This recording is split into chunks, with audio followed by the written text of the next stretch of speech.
what's happening, everyone. It is I, the man, the myth, the mustache. Tim here with a brand new video for you. Welcome to part 20 and the possible conclusion of what if Izuku was an AFO fan? We'll find out. Sit back and relax because you are in for an anxiety-ridden treat. So, let's get the story going, shall we? Izuku thrashed and shuddered in his sleep as his mind swirled into an incomprehensible void that consisted of darkness and light.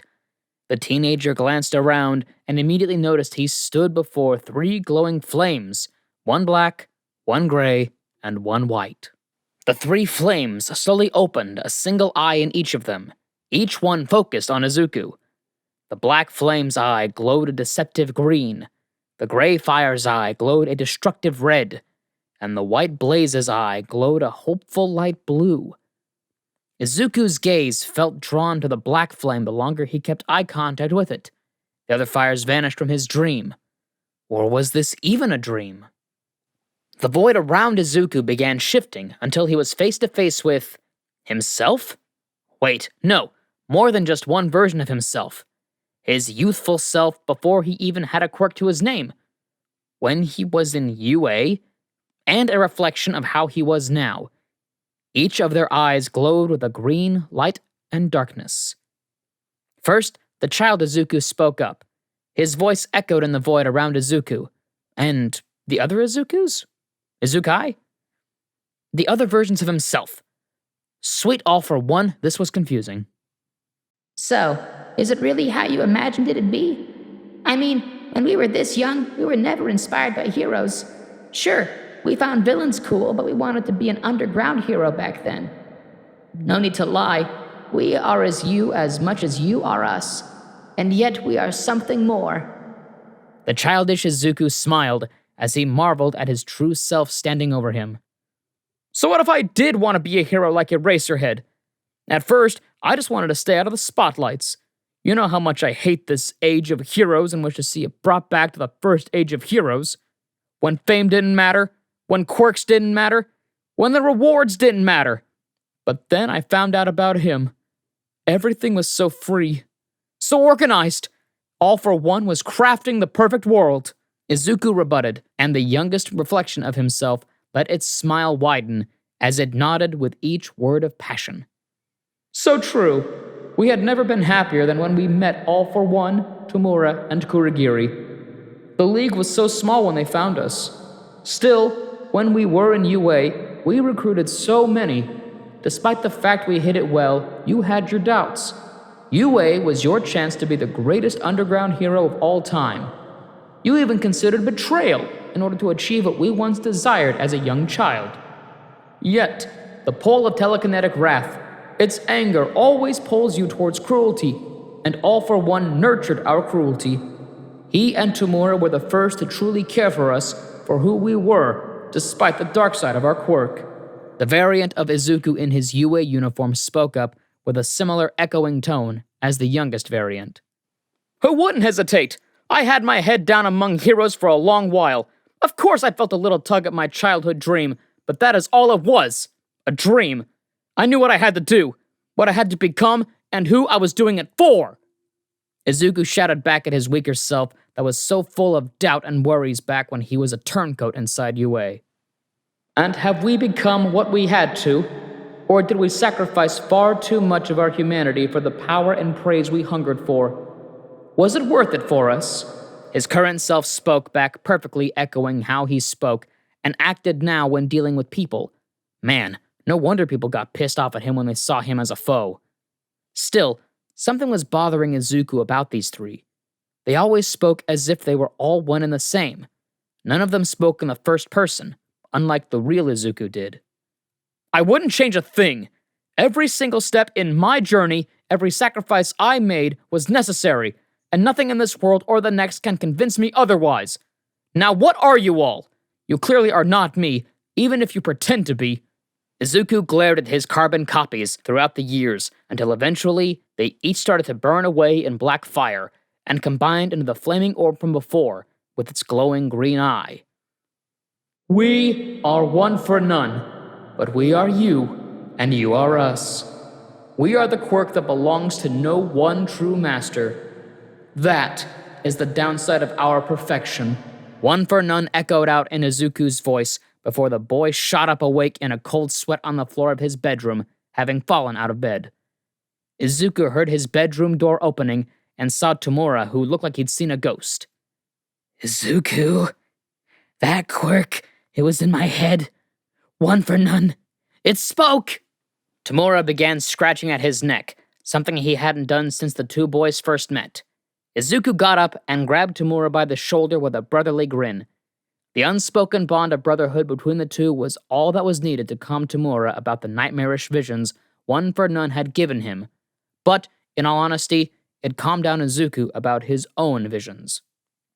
Meanwhile, in the depths of UA, a girl awoke in a similar manner to the Shigaraki brothers from a dream that showed her the new quirk that lurked within her.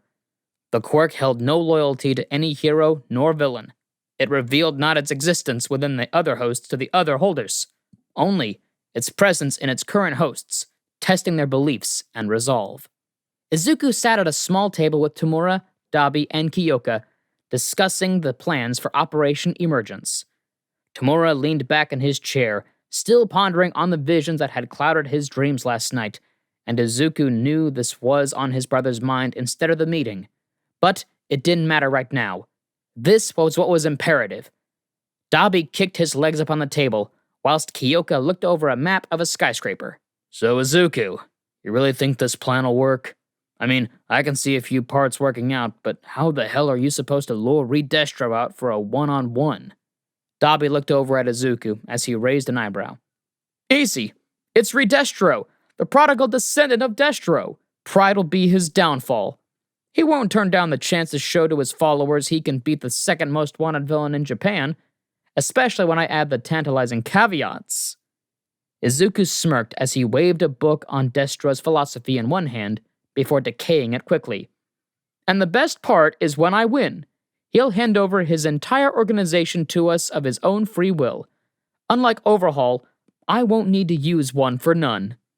Izuku's glowing green eyes met Dabi's, who uncomfortably shifted in his chair, getting his feet off the table as his leader's gaze fell on him. Izuku stood up quickly and waved to the three behind him as he left the room. They knew what they needed to do. The rest was for Izuku to know. After all, where is the fun in battle if there aren't any surprises? Even for your own allies. Izuku made his way down to the support labs to find Chronostasis and Shin Nemoto just lurking outside the blast doors. Let me guess. The girls kicked you both out while they created your new outfits and disposed of your old ones? Don't ask how I know. They do the same thing every time I ask something of them. Zero access until they're 100% complete and ready to show me the finished product. Have to admire their flair for the dramatic. Izuku laughed as he ran his keycard along the scanner, opening the blast doors. Tactikill! Glad you could make it. Me and May just finished up all our tasks for today. We upgraded the last security drone for the island just like you asked. Chrono and Shin have their new outfits. And finally, we just finished making that virus you needed for tomorrow. Oh, and as for that special device you requested, May is just finishing it up and it should be done by the end of the week. Then we can send it off to the medical department for final stages. Labrava smiled as she guided the three into the support lab to see the fruits of labor of the two girls, who co-led the engineering department and support labs. The two former Yakuza members equipped their new gear, testing it out and making sure it fit.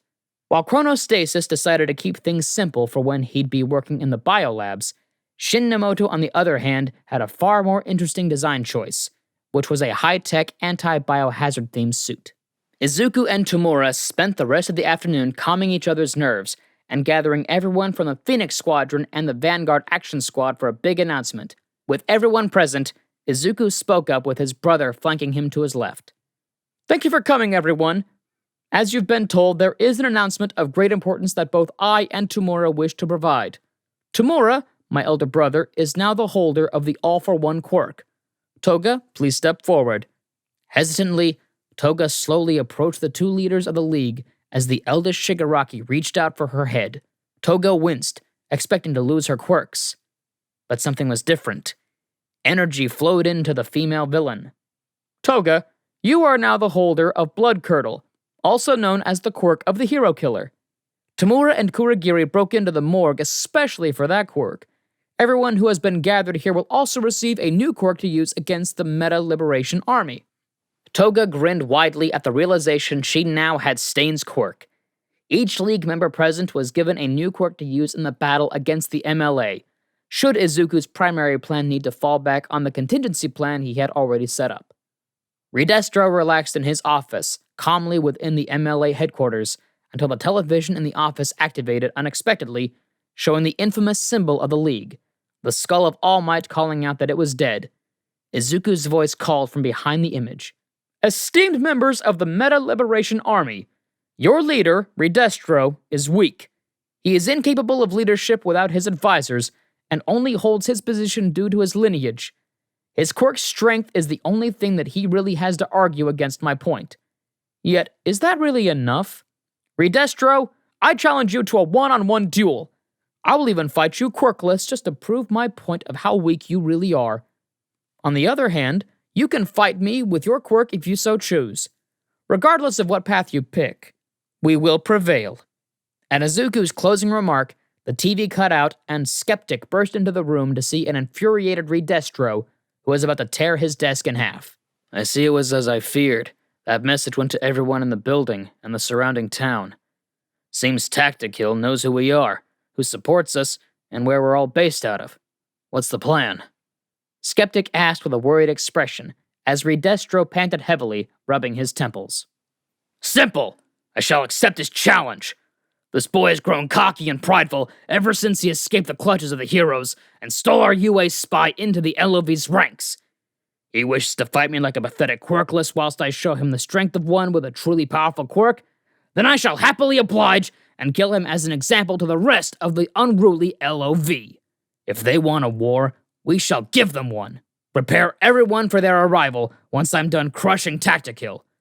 I want the rest of the League wiped out too. Redestro spoke through gritted teeth as he looked at the TV screen that delivered Izuku's insulting message. Honey is a free browser add-on available on Google, Opera, Firefox, Safari. If it's a browser, it has Honey. Honey automatically saves you money when you check out on sites like Amazon, Papa John's, and Kohl's. Wherever you shop, it's a good chance that Honey can save you money. All you have to do when you're checking out at these stores is to click the little orange button, and it will scan the entire internet and find discount codes for you. If there's a coupon code, they will find it, and if there's not a coupon code, you can rest assured that you are getting the best price possible.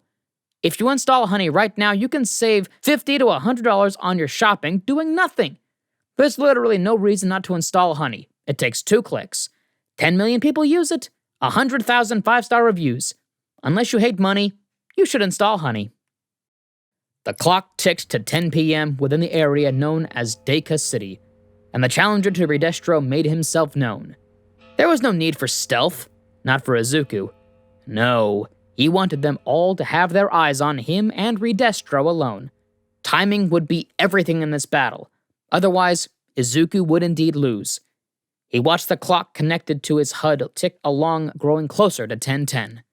The boy focused as he heard a van approaching, and from it emerged 3 individuals as planned. Redestro, Curious, and Trumpet. The streets filled with onlookers, and if intel was correct, all of them were supporters or soldiers of the MLA. As expected of a coward like Redestro, he had his own backup plan and would order everyone to attack Izuku if it looked like he was about to lose. Good thing it was a plan that could be shattered in a matter of moments. So Tactical, you think that because you and Golden Fox have led the League to many victories, you have the right to challenge me? To challenge the MLA? To challenge the philosophy of Destro himself? Redestro marched towards Izuku, a pod being wheeled out behind the leader of the MLA by 2 of his subordinates, containing a form of large armor. No, I don't. I respect the MLA a lot. Destro was a small inspiration of mine during my youth, although he was nothing in comparison to All for One. No, I'm just challenging you and you alone. As for why, you simply aren't fit to lead anymore, and when you think about it, you defy Destro's philosophy more than I, forcing your members to not use their quirks unless the moment suits your selfish needs. If anything, you're just a copy-paste of the Commission, but with the fancy new title and a few less restrictions. Izuku taunted the man who began to grow larger with size thanks to his stress quirk, as the crowds of MLA supporters murmured on Izuku's words. He had earned the nickname of the forked-tongued genius among villains for a reason. Izuku noted that the clock had now reached 10:15 p.m. He just needed 15 more minutes. I was gonna take things easy on you, Tactikill, as I did once respect you, but now you've aggravated me beyond belief! So I plan to strike at you with everything I have, 150% of my strength right off the bat! You will die for your words! Redestro swelled in size more and more as the armor he had brought to him wrapped around his body and face. May and Curious did say when Redestro goes all out, he goes all out. This was certainly unexpected, but not something that couldn't be handled. He hoped. Just 12 more minutes. This battle now hinged on both timing and the answer of one woman. Grr! Are you assholes gonna come to a damned agreement or what? I hate driving stick! I love this racing game! When can we play again? Twice roared out as he looked back into the back of a police transport van. Focus on the road, Twice, and leave the negotiations to Dobby and feedback. Tactikill put them in charge of this for a reason, Toga said, pulling Twice's attention back to driving the van in a car chase away from several squad cars. Toga's face melted back to that of her own from a random female hero commissioned police officer's face, with her uniform changing back to that of her villain outfit. We're almost done, I hope. Anyway, lady, look, we have like 10 minutes left. This is the cash we have to offer, plus you won't have a leash around your neck, unlike when you're working for the Commission and Heroes again. So either take the 500,000, join the League and escape the Heroes, or we leave you here high and dry. The woman dryly laughed at Dobby. Fine, but you had me at 500,000 anyway. I just wanted to be sure you guys were legit and had each other's backs. Which is the fact you're willing to do this for your leader, that Tactikill guy. Yeah, I think it's obvious you're all a close-knit bunch, so I'm not gonna get stabbed in the back here. The woman smiled as her restraints were undone and her name tag on her anti-quirk restraints glinted in the lights from outside the van. Nagant. Jiro looked down at a watch marked 10:20 p.m. Back at the battle between Izuku and Redestro in Deku City. The two circled one another, neither making the first move. The clock ticked from 10:15 p.m. to 10:16 p.m., and Redestro lunged for the boy, who dodged to the side, mimicking his evasive movements he made in the sports festival during his match against Ojiro so long ago. I wonder how he's doing. What now wasn't the time to think of such a thing?